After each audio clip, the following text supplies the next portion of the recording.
Ricky Ray Rector nació en 1950 en Conway, Arkansas, sexto de 7 hermanos. George trabajaba como cocinero en una parrillada. Su madre, Clyde Lee, limpiaba habitaciones en una residencia universitaria. La gente decía que era callado, reservado, jugaba solo bajo un árbol. Desde pequeño mostró dificultades para aprender, pero nunca recibió tratamiento. Para cuando llegó a la secundaria, escribía a nivel de un niño de 3er grado. Otros chicos se burlaban de él. Su padre lo tomaba como rebeldía y lo golpeaba. Ricky solía responder con violencia. Una vez, le clavó unas tijeras en el pie a su hermano. Fue expulsado en 10º grado. Desde entonces, vagó entre la escuela y trabajos de construcción. A los 17 años ya tenía antecedentes: conducta desordenada, peleas, robos, falsificación de documentos, posesión de sustancias. Pero nunca fue enviado a prisión. Se casó y tuvo hijos, dentro y fuera del matrimonio. Vivió entre Conway y Detroit. El 21 de marzo de 1981, Ricky y unos amigos fueron a un salón de baile dentro del restaurante Tommy's Old Fashioned Home Style, en Conway. A uno de sus amigos le pidieron pagar una entrada de $3. Ricky sacó una pistola calibre .38 y empezó a disparar. Arthur D. Criswell, de 33 años, recibió disparos en la garganta y la frente. Murió. Otros 2 hombres, William y Charles Hervey, resultaron heridos. Ricky huyó. Se escondió en el bosque y luego con familiares. Estuvo 3 días sin dejarse ver. El 24 de marzo aceptó entregarse, pero solo al oficial Robert Bob Martin, un amigo de la familia. Cuando Martin llegó, Ricky saludó a su madre y a su hermana. Luego sacó su pistola .38 y disparó 2 veces, hiriendo a Martin en la mandíbula y el cuello. Martin se convirtió en el primer oficial de policía de Conway en morir en cumplimiento del deber. Después, Ricky salió al patio y se disparó en la cabeza. La bala atravesó el lóbulo frontal. Los cirujanos le removieron unos 8 centímetros de tejido cerebral, un procedimiento similar a una lobotomía. Su capacidad mental se redujo drásticamente. Su coeficiente intelectual bajó a alrededor de 70. Quienes lo vieron después lo describieron como infantil. Decían que no comprendía conceptos como la pérdida. A pesar de la lesión, el tribunal lo consideró apto para ser juzgado. En el primer juicio, fue condenado por homicidio en 1er grado y lesiones por el tiroteo en el restaurante. Recibió cadena perpetua. En un segundo juicio por el asesinato del oficial Martin, sus abogados argumentaron que no estaba mentalmente capacitado. Pero tras 3 evaluaciones psicológicas entre 1982 y 1991, el tribunal falló en su contra. Recibió la pena más severa. Su equipo legal apeló hasta la Corte Suprema de EEU. En 1991, la Corte se negó a revisar el caso. El juez Thurgood Marshall no estuvo de acuerdo con esa decisión. Advirtió sobre el peligro de ejecutar a alguien que no entendía por qué lo hacían. La ley de Arkansas prohíbe ejecutar a personas declaradas legalmente insanas. La última apelación fue dirigida al gobernador Bill Clinton, quien en ese momento hacía campaña para la presidencia. Clinton regresó a Arkansas para revisar el caso. Muchos criticaron esa decisión por considerarla políticamente motivada. Para su última comida, Ricky pidió filete, pollo frito, bebida con sabor a cereza y un pastel de nuez. Dejó el pastel intacto. Les dijo a los oficiales que lo estaba guardando para después. Algunos tomaron eso como una broma. Otros lo vieron como una señal de que no entendía que no habría un después. El pastel permaneció allí hasta después de su muerte.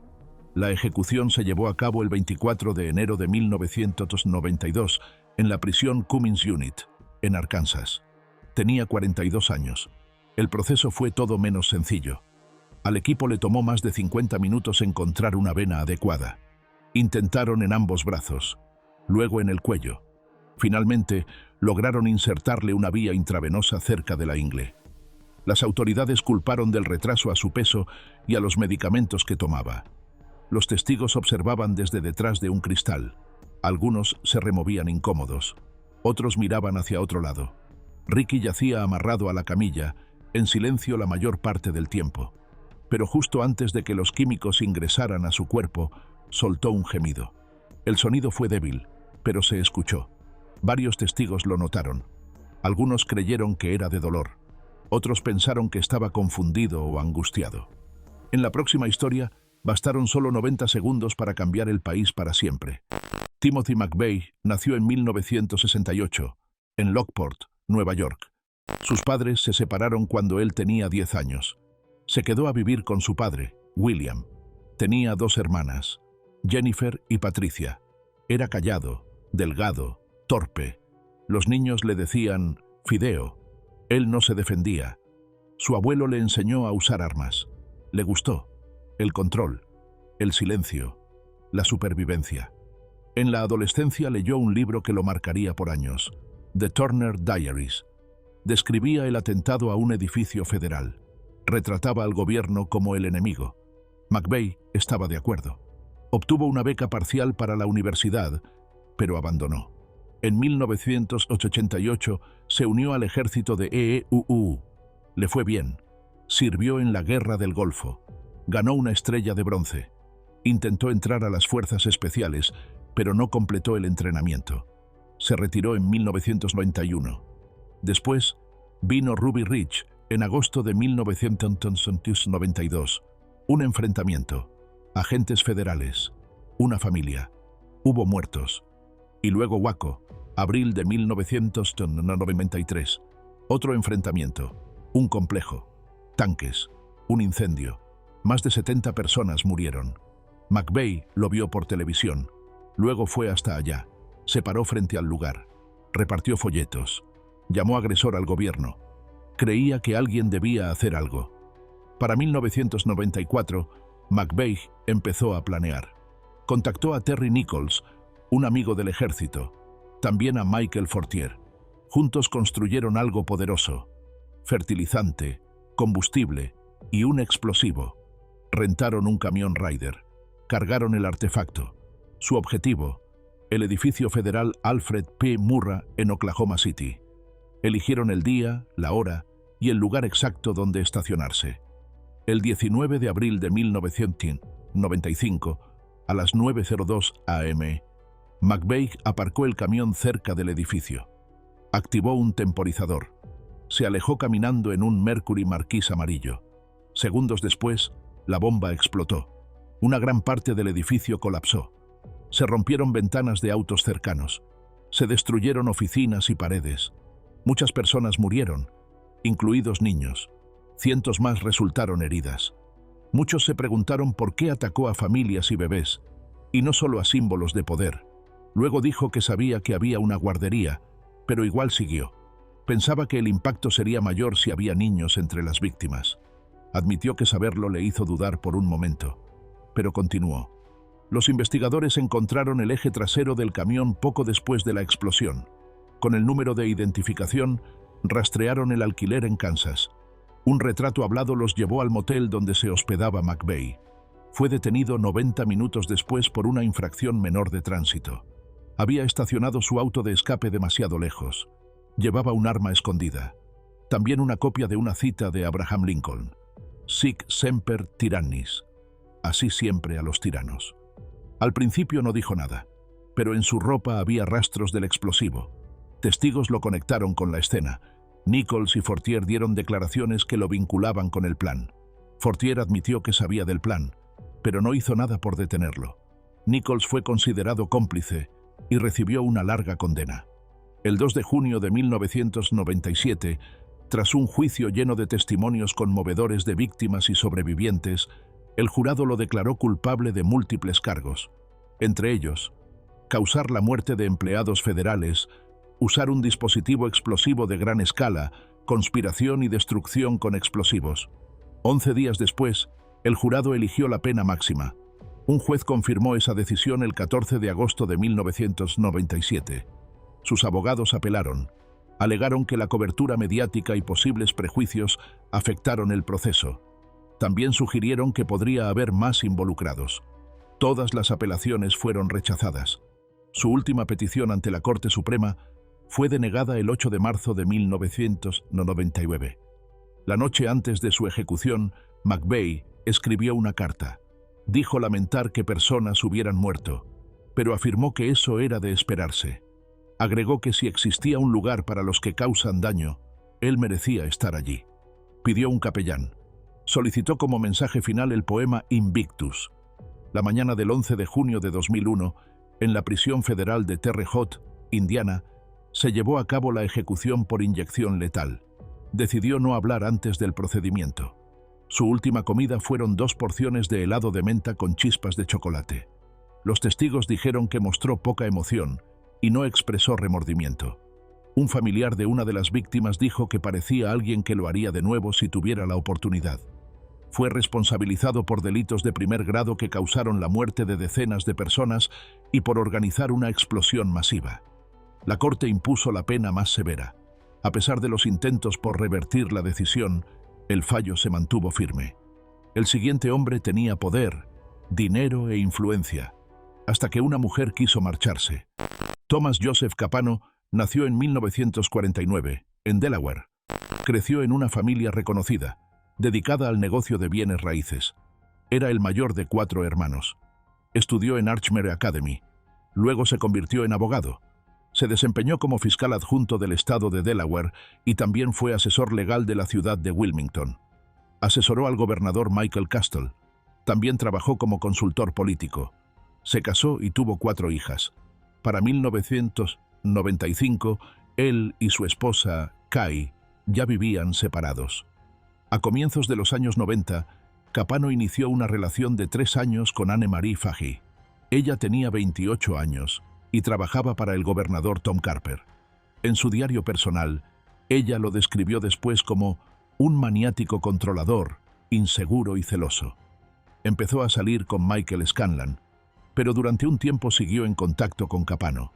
El 27 de junio de 1996 cenaron juntos en Filadelfia. Luego fueron a la casa de Capano en Wilmington. Esa fue la última vez que alguien la vio con vida. Cuando Fahey intentó terminar la relación, Capano se negó a dejarla ir. Le envió correos electrónicos, la llamaba constantemente y escribía sobre ella en su diario con obsesión. Los investigadores encontraron ADN de Fahey en su casa. Al principio, Capano dijo a la policía que la había llevado de regreso a su casa y que no supo más de ella. Pero las pruebas pronto apuntaron hacia él. Tomó más de un año construir el caso. En octubre de 1997, una operación encubierta llevó a que sus hermanos, Jerry y Louis, confesaran cómo lo habían ayudado.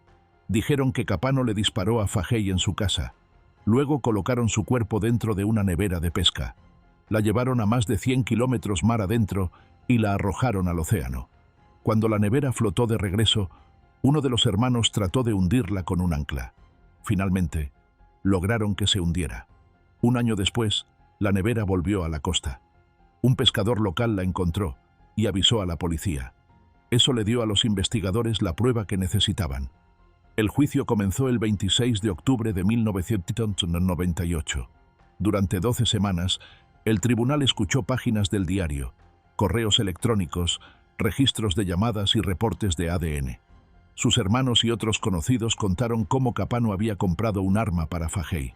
Capano afirmó que otra amante, Deborah McIntyre, había irrumpido, disparado por accidente y acabado con la vida de Fahey. Dijo que ayudó a ocultar el cuerpo para protegerla a ella. El jurado no le creyó. Señalaron que ya había mentido muchas veces. Tras 3 días de deliberación, el 17 de enero de 1999, el jurado lo declaró culpable de cargos de asesinato en primer grado. Fue la primera vez en la historia de Delaware que alguien era condenado sin que se hubiera recuperado el cuerpo ni el arma. Afuera del tribunal, el público aplaudió el veredicto. El jurado recomendó la pena más dura. El juez William Lee describió a Capano como un hombre despiadado que no siente compasión por nadie. En enero de 2006, el Tribunal Superior de Delaware anuló esa sentencia porque no todos los jurados habían estado de acuerdo con ella. El Estado entonces eliminó esa opción y lo condenó a cadena perpetua sin posibilidad de libertad. Apeló nuevamente, pero perdió en 2008. El 19 de septiembre de 2011, a los 61 años, Capano colapsó durante un chequeo rutinario en su celda y falleció por causas naturales, incluyendo enfermedad cardíaca y obesidad. No se sospechó de ningún acto criminal. El próximo hombre sembró el caos durante meses, hasta que un pequeño error lo arruinó todo. Richard Ramírez nació como Ricardo Leiva Muñoz Ramírez en 1960, en El Paso, Texas. Era el menor de 5 hermanos. Sus padres, Mercedes y Julián Ramírez, habían emigrado desde México. Su infancia estuvo marcada por el miedo. Su padre bebía mucho y solía golpear a sus hijos. Cuando Richard tenía 12 años, sufrió una caída que le provocó un fuerte golpe en la cabeza. Después de eso, comenzó a tener convulsiones. Expertos creen que esa lesión cerebral pudo despertar su lado más violento. Admiraba profundamente a su primo mayor, Miguel. Miguel había regresado de la guerra de Vietnam y le mostraba fotos de actos perturbadores. Cuando Richard tenía 13 años, presenció cómo Miguel asesinaba a su esposa. Ese momento lo marcó para siempre. En la adolescencia, Richard empezó a beber y a fumar. Abandonó la escuela y se mudó a California. Allí desarrolló una adicción a la cocaína. Para mantener su consumo, comenzó a robar casas. Durante ese tiempo, se involucró con el satanismo, lastimó animales y se obsesionó cada vez más con la violencia. Entre abril de 1984 y agosto de 1985, sembró el terror en el sur de California y el área de la bahía. Entraba a las casas por la noche. La gente empezó a llamarlo el acechador nocturno, Night Stalker. Invadía hogares, atacaba a personas y a veces dejaba los cuerpos brutalmente desfigurados. El primer caso conocido relacionado con él ocurrió el 10 de abril de 1984. La víctima fue Mei Leung, de solo 9 años. La llevó a un sótano, donde sufrió horrores indescriptibles. Terminó con su vida y la dejó allí. Esta conexión no se descubrió hasta 2009, gracias a pruebas de ADN. Menos de 2 meses después, Jenny Binkow, de 79 años, fue encontrada sin vida en su casa de Los Ángeles. Había sufrido heridas letales en el cuello y en el cuerpo. Durante la primavera y el verano de 1985, atacó sin seguir ningún patrón. Usaba pistolas, cuchillos, machetes, llaves inglesas e incluso martillos. Golpeó a un hombre con una pistola y obligó a su esposa a jurar lealtad a Satanás. Abusó de mujeres, hirió a un niño, arrancó ojos y dejó pentagramas dibujados en algunas escenas. Cuando la policía le preguntó por qué lo hacía, respondió: para quitar la vida. Así de simple. El 31 de agosto de 1985, después de que su rostro apareciera en los periódicos, intentó robar un auto en el este de Los Ángeles. Comerciantes y vecinos lo reconocieron. Lo persiguieron y lo golpearon con palos y tubos hasta que llegó la policía. Su juicio comenzó en 1988 y se prolongó por años, mientras la comunidad seguía aterrada. La fiscalía presentó evidencia que lo vinculaba con 13 asesinatos, múltiples actos perturbadores, intentos de homicidio y decenas de robos a viviendas. Varias escenas tenían símbolos satánicos y los sobrevivientes dieron testimonios grabados. El 20 de septiembre de 1989, un jurado lo declaró culpable de los 43 cargos. Recomendaron la pena más dura, y el juez Michael Tynan la confirmó el 7 de noviembre. Para seleccionar a los 12 jurados, evaluaron a casi 1.600 personas. Fue uno de los juicios más largos y costosos en la historia de California. Ramírez jamás mostró arrepentimiento. En la corte, dijo con desprecio: «No me entienden. Estoy más allá del bien y del mal. Seré vengado. Lucifer vive en todos nosotros. Eso es todo». Luego mostró un pentagrama y gritó: «¡Salve Satán!». 12 años después de recibir su sentencia, falleció el 7 de junio de 2013 en el Hospital Marin General, en Green Bay, California. Los médicos indicaron que murió por un linfoma de células B, agravado por hepatitis C crónica y años de consumo de drogas. Pero el próximo hombre... Sus crímenes no terminaron con la sentencia, solo empeoraron. Si quieres saber hasta dónde llegó, quédate con nosotros y considera suscribirte para más historias como esta. James DeMouchet nació en 1955, en el condado de Bexar, Texas. Desde muy joven mostró comportamientos inquietantes. Provocaba incendios, lastimaba animales callejeros y tenía muchas dificultades en la escuela primaria. Repitió varios grados. Fue enviado a un centro de detención juvenil en Gatesville. Siendo adolescente, ya enfrentaba problemas por haber causado la pérdida de una vida, aunque sin intención. Más adelante fue encarcelado por robo a edificios y allanamiento. Su crianza careció de orientación y apoyo. Hay pocos registros sobre su familia. Todo indica que creció sin influencias estables. Su interés temprano por la destrucción anticipaba lo que vendría después.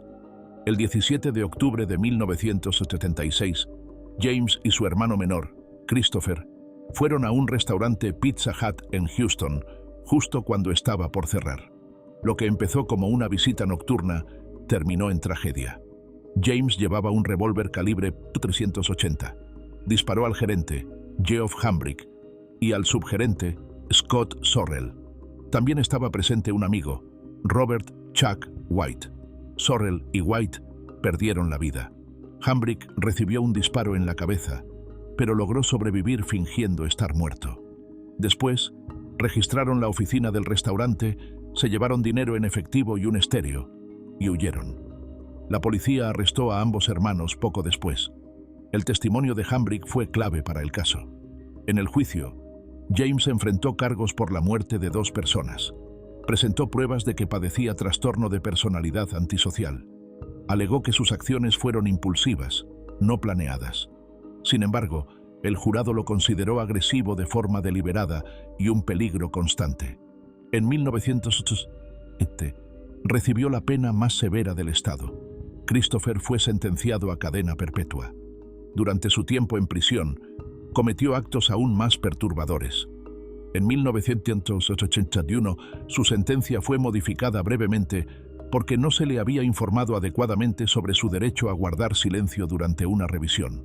Aún así, su condena fue ratificada, y en abril de 1983 se le volvió a imponer la misma pena.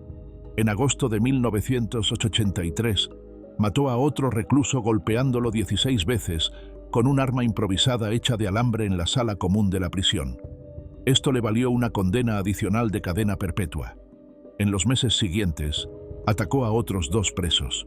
Abusó sexualmente de otros sin su consentimiento. Prendió fuego a su celda, destruyó un televisor y un inodoro, y arrojó lejía en el rostro de un guardia. El personal le temía. Se implementaron medidas especiales cada vez que necesitaban moverlo. El 6 de enero de 1988 hirió a 3 guardias, Charles Agee, Scott Stoughton y Roger Barkin, cuando intentaron revisar su celda. Usó otra arma casera de alambre. Nadie murió, pero las heridas fueron considerables. Eso reforzó su reputación como un hombre extremadamente violento. Cuando se acercaba la fecha final, su equipo legal pidió a la Corte Suprema de EEUU que revisara el caso. La solicitud fue rechazada. Solo 2 jueces disintieron. La sentencia permaneció firme. En la madrugada del 22 de septiembre de 1992, a las 12:33 am, hora central, se ejecutó la sentencia final en Texas. No pronunció palabras finales. No hizo peticiones especiales para su última comida, salvo que no le sirvieran ciertos vegetales. Había pasado 15 años bajo condena de muerte. Fue enterrado en el cementerio Captain Joe Byrd. James DeMuchet fue hallado culpable de causar la muerte de 2 personas en 1977. Recibió la pena máxima del Estado. En 1983 obtuvo una segunda condena de por vida por el asesinato dentro de la prisión. Todas las apelaciones, incluso ante la Corte Suprema, fracasaron. Fue la 10ª ejecución en Texas ese año. La cobertura mediática fue extensa.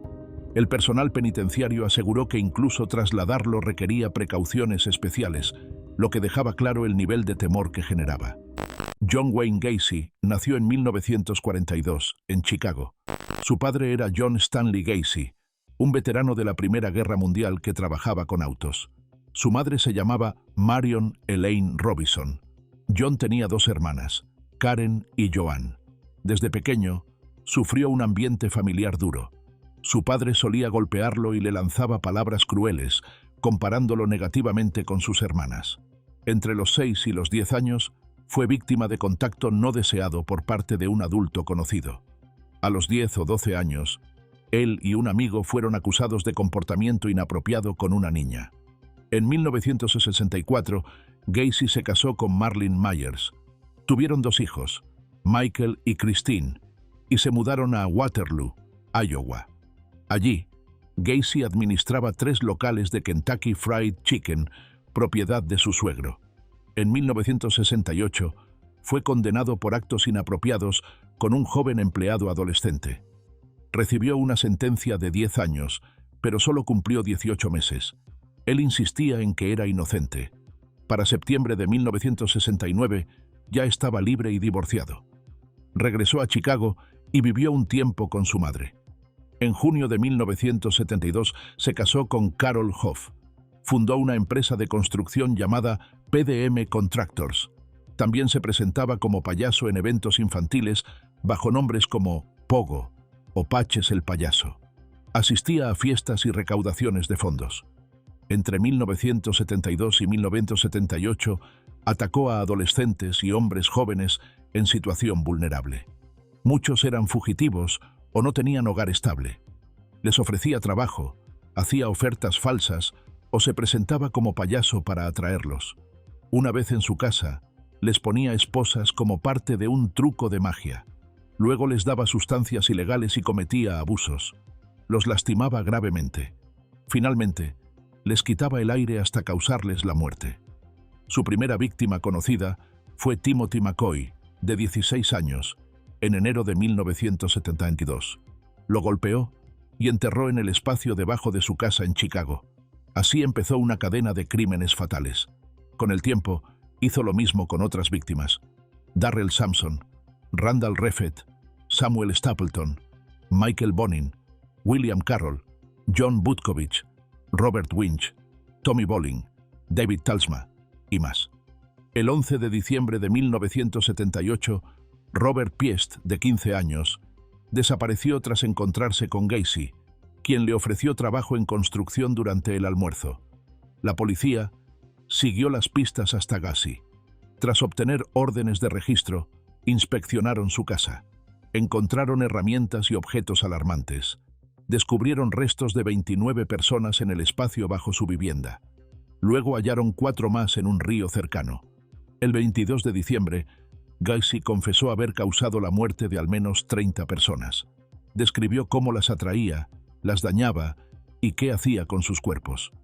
Durante la investigación, un hombre llamado Jack Merrill declaró que en 1978 Gacy lo secuestró, lo drogó, lo atacó y lo amenazó con un artefacto en el cuello, aunque luego lo dejó ir. Gacy le advirtió que podrían volver a encontrarse. En marzo de 1980 enfrentó juicio en el condado de Cook por 33 cargos de asesinato. Los fiscales detallaron cada caso. La defensa alegó una enfermedad mental. El jurado tardó menos de 2 horas en encontrarlo culpable.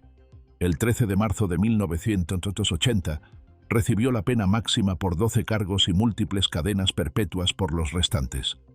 El fiscal del condado lo consideró uno de los peores casos que había enfrentado. Durante los 14 años en espera, Gacy se dedicó a pintar arte con temas de payasos. Siguió proclamando su inocencia. Cuando le preguntaron por el veredicto, respondió: ¿Cómo puedes sentir alivio por algo que ni siquiera entiendes? ¿Porque dicen que soy culpable? ¿Ya debo sentirme culpable? No, no me arrepiento de nada. La madrugada del 10 de mayo de 1994 fue llevado a una instalación para recibir la pena final. Antes, se reunió con su familia y recibió ritos religiosos. Su última comida: un balde de pollo original de KFC, 12 camarones fritos, papas fritas, una libra de fresas y una Coca-Cola Diet. Sus últimas palabras fueron: «Bésame el trasero». El procedimiento duró 18 minutos debido a una obstrucción en la vía intravenosa. Fue declarado muerto a los 52 años.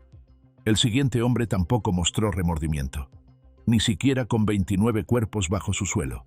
William Bonin nació en 1947 en Willimantic, Connecticut. Su infancia fue difícil.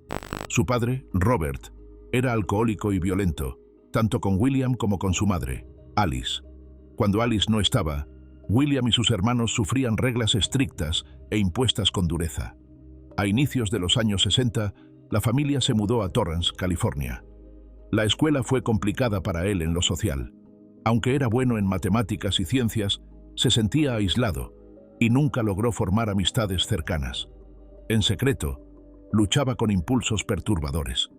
En 1969, mientras servía en la Marina, cometió actos sexuales forzados contra 2 compañeros. Más adelante, hizo lo mismo con niños. Esos hechos lo llevaron a ser condenado y enviado a prisión. Fue liberado en 1974. Parecía haber mejorado. Aprendió matemáticas y técnicas de mecanizado. Sin embargo, seguía luchando contra impulsos intensos y no deseados, especialmente hacia niños. Las autoridades creyeron que estaba lo suficientemente estable como para salir bajo supervisión. La gran pregunta era si la terapia lograría contener su oscuridad interior. Alrededor de mayo de 1979, tras salir del programa supervisado, su conducta violenta se intensificó.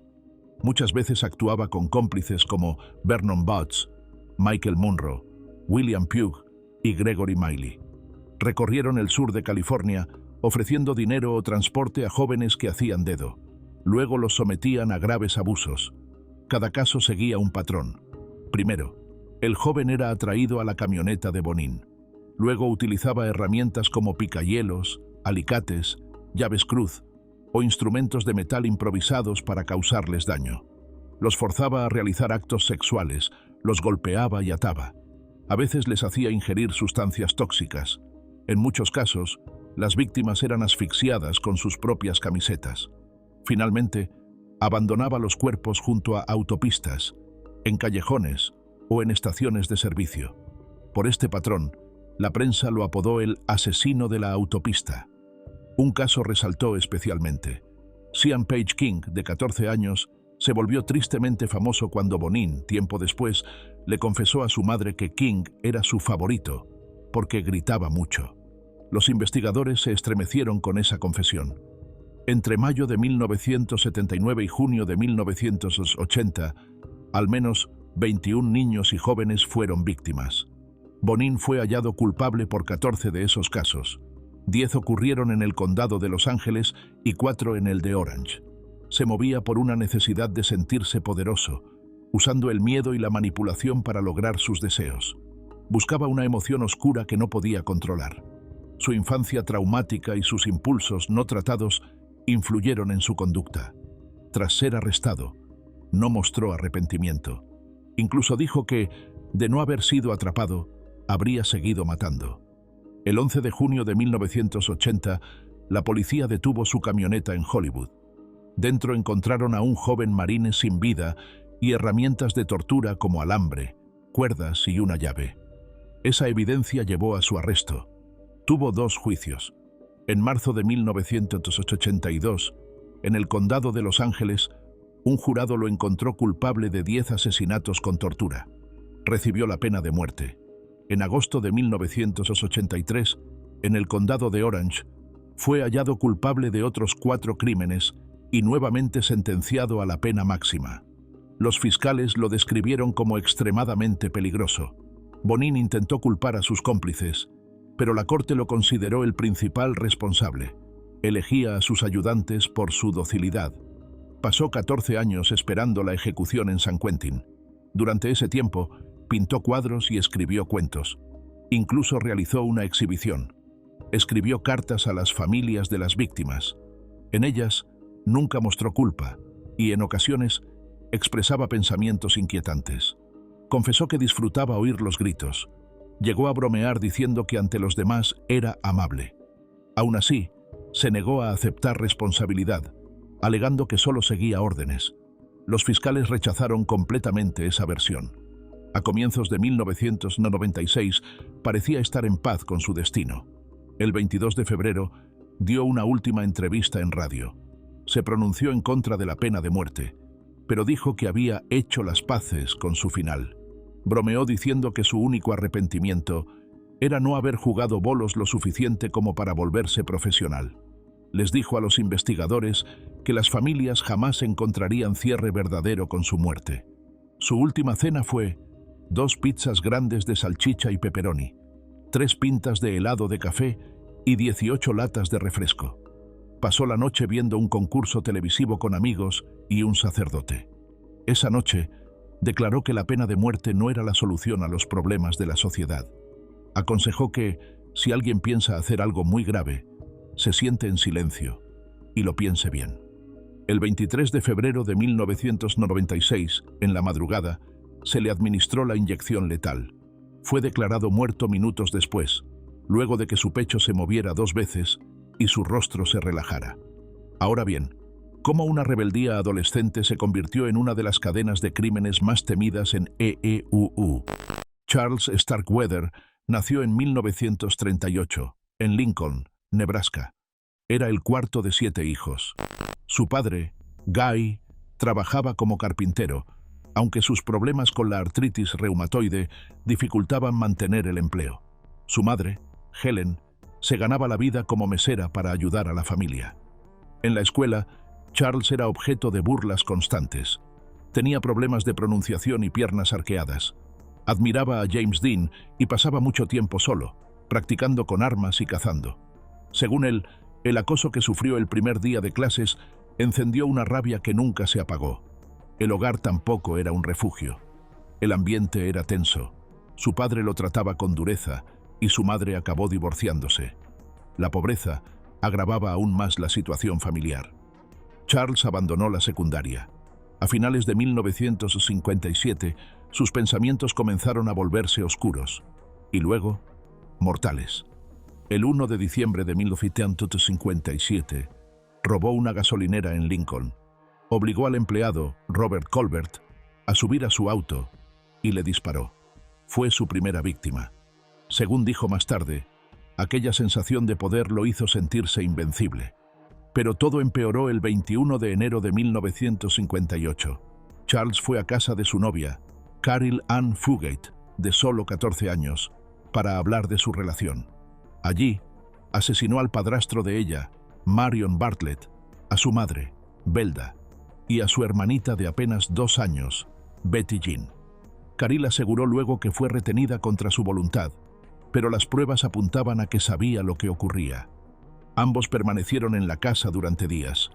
Carol colocó una nota en la puerta pidiendo a familiares y vecinos que no entraran, alegando enfermedad en la familia.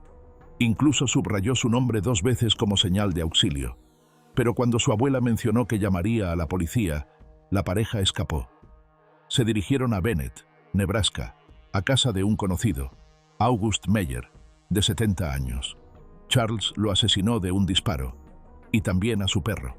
Más tarde, encontraron a una pareja adolescente, Robert Jensen, 17, y Carol King, 16. Charles violó a Carol y luego asesinó a ambos, dejando sus cuerpos en un refugio subterráneo. Esa noche, tomaron el coche de Robert y regresaron a Lincoln. El 28 de enero, entraron por la fuerza en la casa de una familia adinerada. C. Lauer Ward, 50, su esposa Clara, 50, y la empleada Lillian Fenkl, 51. Charles usó un cuchillo y un arma para matar a las 3. A la mañana siguiente, huyeron hacia el oeste. En Douglas, Wyoming, se toparon con Merle Collison, 34, un vendedor ambulante. Charles lo asesinó a tiros y le robó el coche, pero algo falló. Al no saber cómo liberar el freno del auto, pidieron ayuda, y un civil sospechó. Llamó a la policía. El 29 de enero de 1958, tras una persecución a más de 160 km/h y disparos entre los vehículos, Charles se entregó. Carol gritó a los oficiales: «¡Es Starkweather! ¡Me quiere hacer daño!». En ese instante, el miedo sí era real para ella. Charles confesó haber matado a 11 personas. Dijo que Carol lo acompañó voluntariamente, pero la justicia solo lo juzgó por el asesinato de Robert Jensen. El juicio fue rápido. Tras 22 horas de deliberación, el jurado lo declaró culpable de asesinato en primer grado. El 23 de mayo de 1958, recibió la pena de muerte. En su carta final a sus padres escribió: «Pero papá, no me siento muy arrepentido de lo que hice, porque por primera vez, Carol y yo nos divertimos de verdad». Fría, desapegada, como si sus 11 víctimas fueran solo parte del viaje. El 25 de junio de 1959, poco después de la medianoche, fue ejecutado en la silla eléctrica en la Penitenciaría Estatal de Nebraska. No dijo últimas palabras. Los testigos aseguraron que su rostro se mantuvo sereno hasta el final. Caril Ann Fugate fue condenada a cadena perpetua por su implicación en el caso de Robert Jensen. Afirmó siempre que fue rehén. Salió en libertad condicional tras 17 años y medio en prisión. La masacre conmocionó al país. Inspiró películas como Badlands, 1973, y canciones como Nebraska de Bruce Springsteen. La imagen de aquel joven de rostro inexpresivo y mirada perdida quedó grabada para siempre. Apenas tenía 20 años cuando murió, pero el terror que dejó atrás todavía se siente. Eileen Carol Pittman nació el 29 de febrero de 1956 en Rochester, Michigan. Su madre tenía solo 16 años. Su padre, a quien nunca conoció, fue encarcelado por secuestrar a una menor y más tarde se quitó la vida en prisión. Cuando Eileen tenía 4 años, fue enviada a vivir con sus abuelos, quienes luchaban contra el alcoholismo. Con el tiempo, comenzaron a tratarla muy mal. A los 11 años, Eileen comenzó a intercambiar su cuerpo por drogas y comida. A los 14, un conocido de la familia abusó de ella y quedó embarazada. El bebé fue dado en adopción. Cuando cumplió 15, su abuelo la echó de la casa. Terminó viviendo en el bosque. Para sobrevivir, comenzó a trabajar en la calle. Entre noviembre de 1989 y noviembre de 1990, Eileen se movía por las carreteras de Florida, fingiendo que su auto se había descompuesto. Ofrecía ayuda a conductores a cambio de dinero. Llevaba un pequeño revólver para protegerse. Ese año usó el arma contra 7 hombres. 6 de ellos fallecieron y dejó sus cuerpos en caminos rurales aislados. Más tarde, Eileen afirmó que cada hombre había intentado abusar de ella antes de que disparara. Con el tiempo, su historia cambió. Los investigadores concluyeron que muchos de esos encuentros fueron intentos de robo, más que autodefensa. En una entrevista televisiva, Eileen dijo: «Terminé con sus vidas, tomé su dinero con frialdad, y lo haría de nuevo. El odio corre por mi cuerpo». Su primera víctima fue Richard Mallory, de 51 años. Dijo que él la había forzado y había intentado asfixiarla antes de que ella disparara varias veces por la espalda. La policía arrestó a Eileen el 9 de enero de 1991 en un bar de Port Orange, Florida. Su pareja en ese momento, Tyria Moore, habló con las autoridades. Eileen confesó 7 incidentes. En enero de 1992 fue juzgada por el caso de Mallory. Él tenía antecedentes por abuso. Eileen aseguró que actuó para salvarse. El 27 de enero, el jurado la declaró culpable de homicidio en primer grado y robo. 4 días después, el 31 de enero, recibió la pena de muerte por ese caso. En los meses siguientes, se declaró culpable o no impugnó 5 casos más. Un caso, el de Peter Sims, nunca llegó a juicio porque nunca se encontraron sus restos. Sin embargo, su huella apareció en el auto de Sims. Al final, Eileen recibió 6 condenas a muerte. Sus abogados alegaron que sufría de trastornos mentales graves y traumas de infancia. Fue diagnosticada con trastorno de personalidad y otros rasgos severos. A pesar de esto, en abril de 2001, Eileen pidió renunciar a todas sus apelaciones. Dijo que seguir en el corredor de la muerte ya no tenía sentido. Durante más de una década, permaneció en la sección de mujeres condenadas a muerte en Florida. En abril de 2002, 3 médicos concluyeron que era mentalmente capaz de entender su decisión. Con las apelaciones agotadas, las autoridades fijaron la fecha de su ejecución para el 9 de octubre de 2002. No pidió una comida especial dentro del límite estándar de $20. Solo pidió una taza de café. Justo antes de ser ejecutada en la prisión estatal de Florida, en Starke, habló con claridad. «Sí, solo quiero decir que estoy navegando con la roca. Y volveré, como el día de la independencia con Jesús. 6 de junio, como en la película, una gran nave nodriza y todo. Volveré, volveré». A las 9:47 am del 9 de octubre, su vida llegó a su fin. Theodore Robert Bundy nació el 24 de noviembre de 1946 en Burlington, Vermont. Su madre, Eleanor Louise Cowell, no estaba casada. Durante años, él creyó que ella era su hermana. En 1950, Eleanor se mudó con él a Tacoma, Washington, donde John Bundy lo adoptó. Ted dijo después que nunca sintió una conexión con John. En la infancia parecía un niño común. Participó en los Boy Scouts y repartía periódicos. En 1972 se graduó en psicología por la Universidad de Washington. Eleanor y John tuvieron otros hijos. Ted creció en una familia mixta, pero nunca sintió que encajaba. En la universidad, trabajó en la campaña de Nelson Rockefeller y fue voluntario en una línea de ayuda en salud mental. Allí conoció a Ann Rule, quien más tarde se haría famosa escribiendo sobre casos reales, incluyendo el de él. Mantuvo una relación con Elizabeth Klopfer, cuya denuncia ayudó a la policía a capturarlo en 1975. En enero de 1900 comenzó a atacar a mujeres jóvenes en el estado de Washington. Fingía estar herido o se hacía pasar por policía para atraerlas a su auto. Luego las golpeaba, las llevaba a lugares aislados y acababa con sus vidas. A veces regresaba a la escena. Entre 1974 y 1978, admitió haber asesinado a 30 mujeres en al menos 7 estados. Los investigadores creen que la cifra real podría ser cercana a 100. En entrevistas antes de su ejecución, dijo que la agresión le daba una sensación de control. Afirmó que era su forma de retener a sus víctimas sin tener que verlas como personas. Su primera detención fue en agosto de 1975. Durante un control de tráfico en Utah, encontraron una pasamontañas y una palanca en su auto. Gracias a la denuncia de Elizabeth y la identificación de Carol Darronch, fue acusado de secuestro. Cumplió aproximadamente un año de prisión. En 1977, escapó 2 veces de la custodia en Colorado. Después de escapar, huyó a Florida. Allí, atacó a 4 mujeres en la casa de la hermandad Chi Omega en la Universidad Estatal de Florida. 2 de ellas, Lisa Levy y Margaret Bowman, murieron.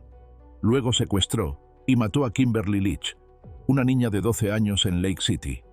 En junio de 1979, se representó a sí mismo en el juicio en Tallahassee.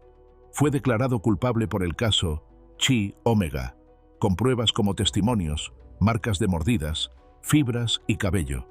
Recibió 2 condenas a muerte.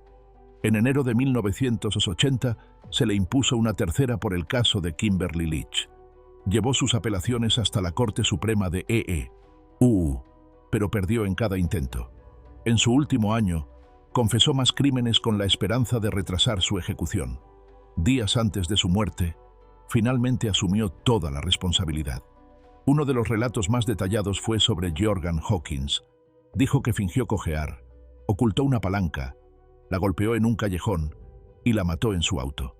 El 24 de enero de 1989 fue llevado a la silla eléctrica de la prisión estatal temprano en la mañana. Pasó su última noche orando y llorando. Habló 2 veces con su madre. También lloró al reunirse con su abogado Jim Coleman y el pastor Fred Lawrence. No pidió una comida final especial. Recibió el menú estándar: filete, huevos, papas, pan tostado, leche, café y jugo. No comió nada. A las 7:06 am fue asegurado en la silla eléctrica conocida como Old Sparky. Cuando le preguntaron si tenía últimas palabras, dijo en voz baja: Jim y Fred, denle mi amor a mi familia y amigos. A las 7:16 am del 24 de enero de 1989, fue declarado muerto. Afuera de la prisión, cientos de personas celebraron con vítores y fuegos artificiales. Para muchos, ese fue el fin de una larga pesadilla.